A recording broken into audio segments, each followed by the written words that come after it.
SEO, SEO.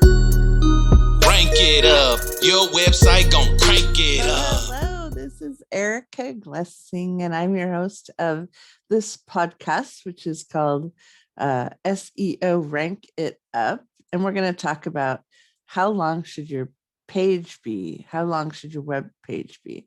How long should your home page be? How long should your about page be? How long should your all your pages be? So, as in the last episode, which was about how long should your blog post be, uh, you need to first look at your competition, and you also need to contextualize your company. So in this scenario, if you have, say, a construction company, and what you do is you fix roofs, or you do plumbing, or you do, something like that, then you might want to consider running to the shorter side of words and really run big with images, because with things like construction, like before and after pictures are going to be super valuable. And your audience is someone who just wants to find the right person in the right location who's available. They're not really interested in reading gobs of material.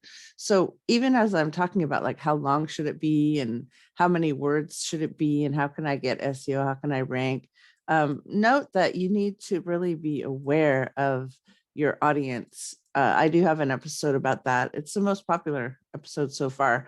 I think it's 104, and it's about how to know your audience. So you can go back and listen to that if this is confusing. So first of all, just kind of put your audience in mind. If your audience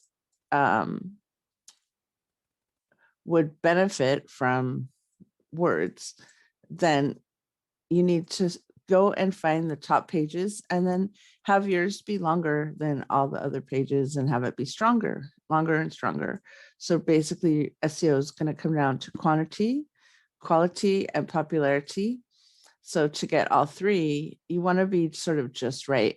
Now, if you just need like a math, like you just need a number, like I'm just doing this and I just want to have it done and I don't want to think about it that much, then 1,800 words for a homepage is a good number of words. It's a kind of enough, but not too much. Now, if you have a topic, I noticed, so let's just say you have a topic that's super competitive, like real estate, super competitive, and you're up against the Zillows and the Redfins and Keller Williams and these companies with huge budgets, with global reach, and lots and lots and lots of people on their teams to do all their writing. So getting organic traffic for those highly competitive niches are going to be super challenging.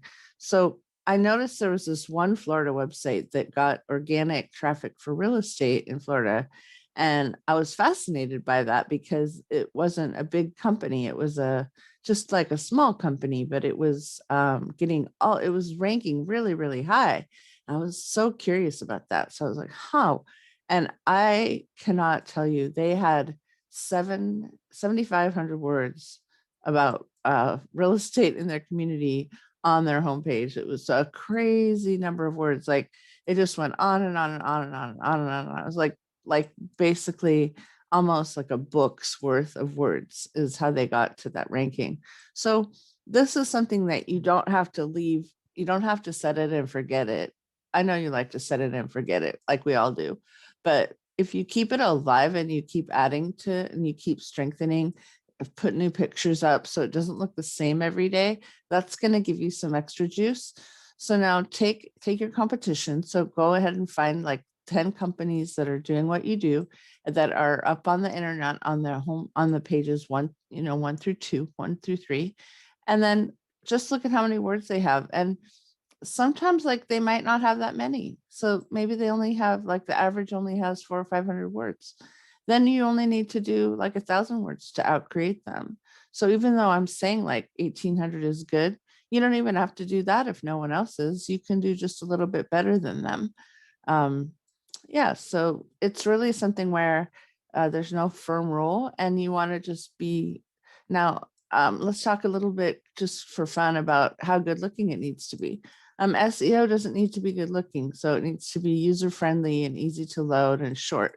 So um, sometimes some of the design elements that people love, like the really beautiful sites, don't actually rank as well as ugly sites because they are too complicated, and Google doesn't always see pictures. So sometimes they're not going to see the metadata, even though it looks good.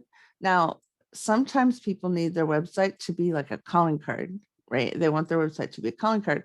So SEO isn't that vital, and having it look beautiful is vital. And so it's really up to like how you're going to use your website. But if you want it to bring you organic traffic, which is like basically free business, then I highly recommend that you outperform and outcreate with numbers of words on pages.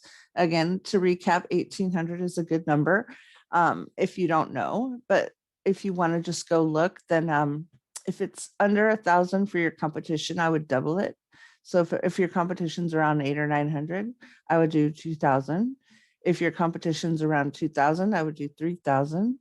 If your competition's around 5,000, like the top ones, then I would do probably 8,000. So it gets kind of, it's like you just want to outperform to the level that you don't have to go back and you don't have to go back and like, oh my gosh, my competition added words, I have to go add words. Like if you outperform enough, then it's going to work. And I want to tell you, I did one study on this, and I had joined a gym in San Jose, California, and I looked at the top 5 websites for gym near me or something. And in order of word count, they ranked 1, 2, 3, 4, 5. And it was like 2,000 words was number 1. And then like 1,500 words was number 2. 1,200 words was number 3. 500 words was number 4, and number 5 just had like 300 words. And it seriously broke down in order of word count, which I think is pretty unusual, but maybe not, who knows? So that was just one little study I did where I called up websites in a specific category, and then I ranked them. I looked at their ranking, and then I counted the words on all the pages. And then I went to my underperforming gym and I suggested they add words. Because I really liked it and I wanted them to get more business. So that's kind of funny. So anyhow, this is Erica Glessing. You're listening to SEO Rank It Up podcast with me, your host. And I run the business SEOforleadgen.com. I help people rank up, and I help people get more organic traffic. One company I worked with recently doubled their organic traffic. It went from 10,000 to 20,000 monthly organic traffic over a 120-day period, 4 months. So yay me. So that's my company. Go ahead and get a demo if you like. Again, SEO for Lead. That's all it takes. Yeah. SEO. SEO. Yeah. Crank it up. Your website gon' rank it up. More customers coming into ya, more money in your business flow. Crank it up. Your website gon' rank